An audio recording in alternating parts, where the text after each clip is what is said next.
I probably should have worn a different shirt because it kind of looks like these are my arms. Hang on. That is so much better. Okay. Should I reupholster this chair? That'll be a different video. So a couple days ago, I posted on Twitter that I wanted to do a Q&A video, but I kind of figured that that would just be part of the video and that I would be doing something else in the video also, but I wasn't really sure what it was going to be because I had like 10 different ideas and none of the stuff was here for any of those. So I just decided that I would wait and see what art supplies showed up, and that would determine what I was going to be doing in the video. And what showed up was a truly confusing hodgepodge of materials. So these little ice cream cones are going to be really cool for a project, but not today's project. Same with these little sprinkles. I am going to use those in the ice cream cone video, but I do want to try and use these sunglasses today. So I've got a couple of things on my to-do list today. I want to test out these little sunglasses and make a few more pairs of the earrings, but I also need to bag up all of the other pairs I made earlier this week. And it was a lot. So I'm just going to do that in the background while I answer some of these questions. Let's get started. I feel like I have to say Lars because he's like my little mascot guy now, which kind of ties into this next question. So I talked about this on Twitter a little bit, but I haven't mentioned it on my YouTube channel yet. A couple of months ago, I decided I wanted to have Lars made by a professional toy manufacturing company. Having a character that I created turned into an actual toy by an actual toy company is something that I've always wanted to do. And the process of working with the manufacturer and getting to collaborate on what he was going to look like was really fun. They should be here any day now, and I am just, I'm excited. Listen, we could be here for weeks. I have a lot of feelings.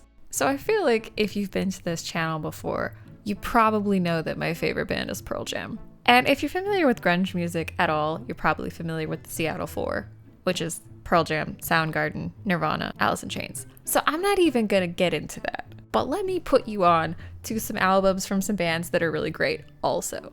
The question was about punk bands and grunge bands, so I'm just gonna lump those together and just include both. So, here we go. Fugazi, 13 songs. 2 words, waiting room.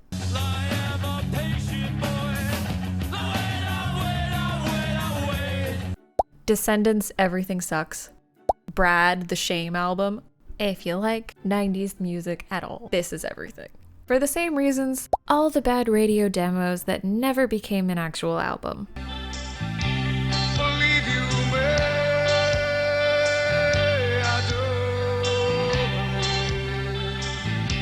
It's basically Pearl Jam before Pearl Jam, if that makes any sense. Like, the essence is there, because Eddie Vedder's there. The Mudhoney Superfuzz Big Muff EP.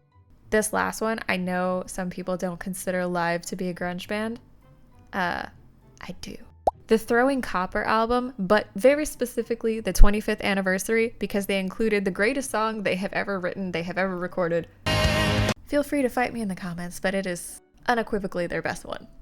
I have thought about it actually, and I think that would make a really fun video because I don't know if my cats are gonna care that I made them something. So, funny story. It would have been funnier if I could have actually found it. For the longest time, I thought the oldest stuffed animal that I made was this thing, which I made when I was about 12, 13.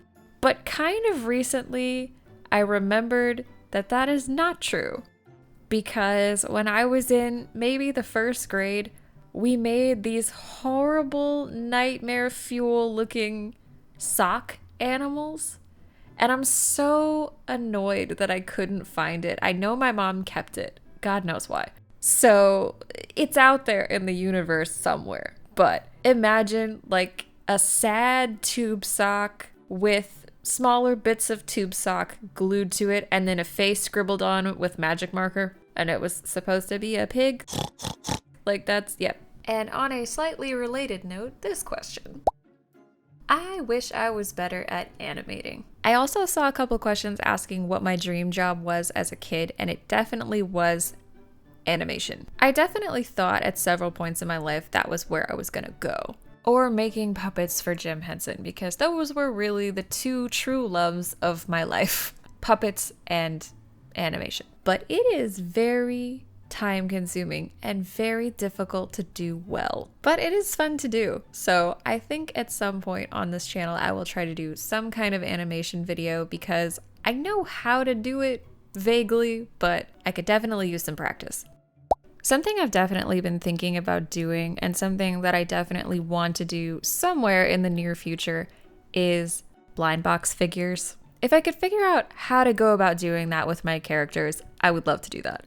I also think it would just be really cool to do blind box plushies. Is it a dumb idea? I don't know. Let me know. But it's something that I have considered.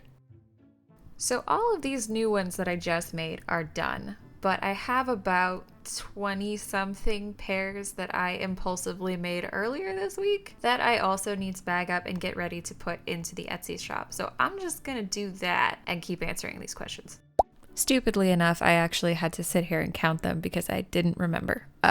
13. At this point, I kind of just count my right arm as one big tattoo because it's covering the entire thing. But if we're breaking everything down into parts, there are 13 separate tattoos that I have. It would be a cop-out to say my right arm is my favorite tattoo, so I'm gonna say this Tom Petty one, which I don't think you guys have ever really seen because you don't really see the back of my arm in a video, but it's there, and it might be my favorite. I think at some point I want to make an obnoxiously large Lars.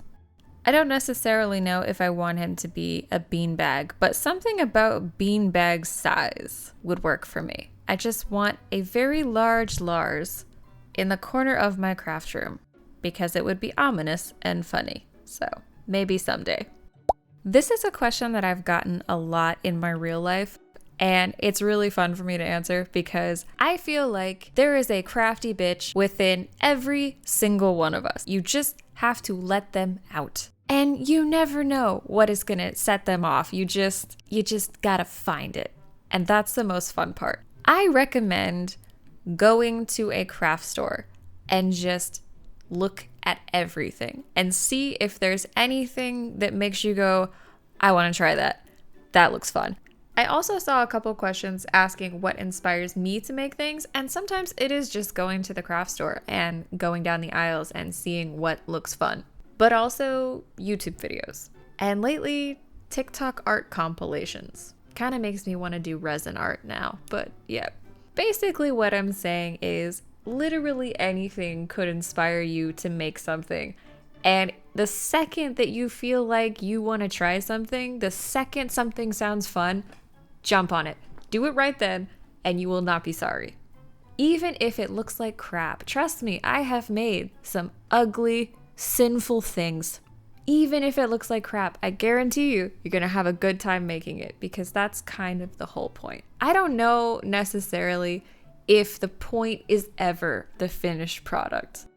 The point for me has always been to have fun making something, and sometimes the point is seeing what I can do with an art supply that is not intended for what I'm using it for. Pom-pom balls. I hope that sufficiently answered the question. I wish I had been able to get to the rest of the questions, but I ran out of time. So maybe at some point I will do another one of these, but I hope you guys had fun with this one because I had a lot of fun answering the questions. And like usual, everything in the video is going to be live already now in the Etsy shop, except for Lars because he's still not here, unfortunately. For some reason, I genuinely thought that they would show up today. No. But I will let you know as soon as they do, and I will see you guys in the next video. But until then, thank you for watching, thank you for subscribing, and I will see you next time.